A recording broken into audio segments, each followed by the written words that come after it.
Hello Year 4, welcome to Thursday's English lesson. Today we're going to be using the expanded noun phrases that you wrote yesterday to write a description of a setting. So you're going to be still using the same picture that you used yesterday, and you're going to be describing the scene that you see. What I want you to do is to pretend that you are one of the boys in the story and you're going to write from his perspective. So depending on whether you have chosen a picture that is the Australian boy or the Moroccan boy's story, you're going to write from their perspective. That means you're going to be writing in first person, so using I, me, and my.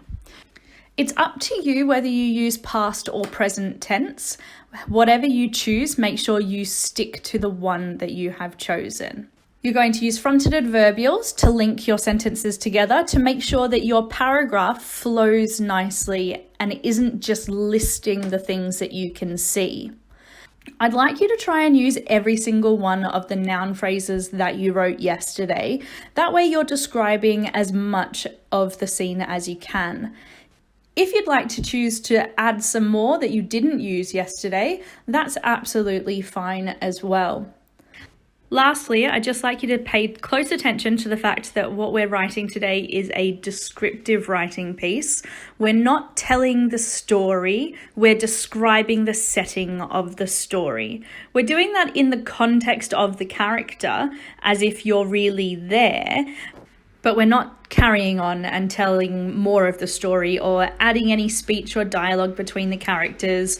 We're simply describing what is around us in the scene. A great way to start is to have the picture or scene that you're describing in front of you, as well as the noun phrases that you wrote yesterday. I started by grouping my noun phrases together into which could go together in my paragraph. As I mentioned yesterday, I haven't used everything in this scene. I haven't described every noun. It's up to you if you expand on yours. I've done roughly enough for one paragraph, which is what I'd like everybody to aim for. But if you have chosen to do more nouns, you might need to split yours into more than one paragraph.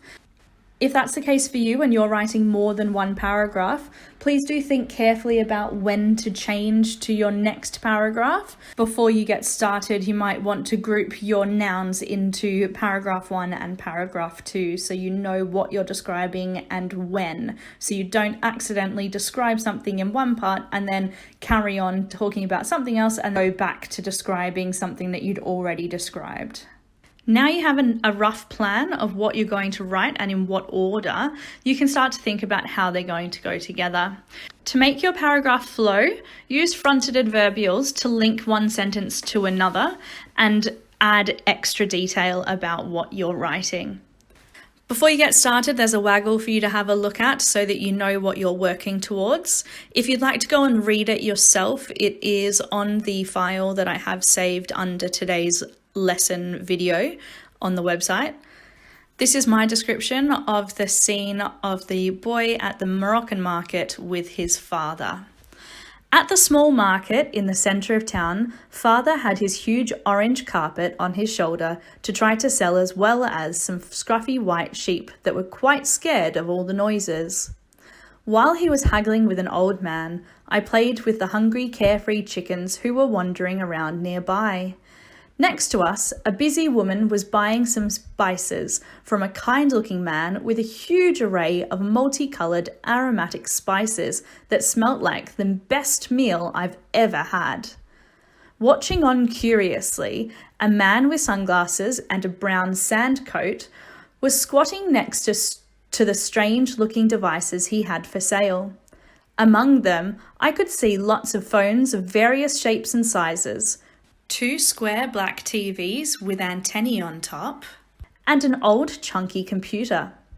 Standing next to a white tattered tent, 2 men in full-length white robes that almost touched the ground as they walked, watched in delight as a tall, strong man with a small white bag on his head meandered past them.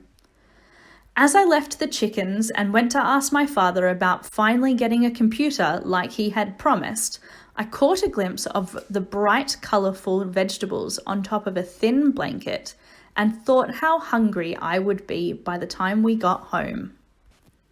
You will see that I have made my fronted adverbials orange and underlined all of my noun phrases, as well as making the noun that I'm describing green, so you can see exactly what my noun phrase is describing.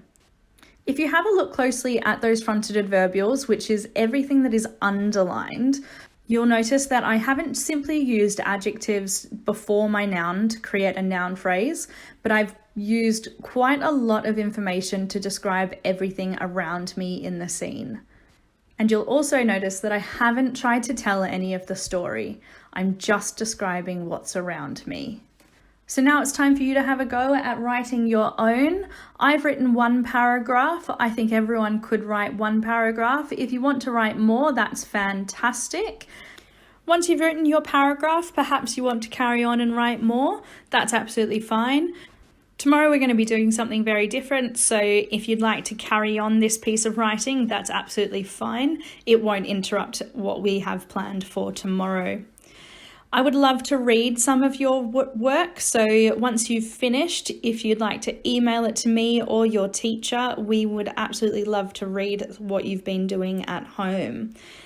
Good luck, and I will speak to you tomorrow. Goodbye.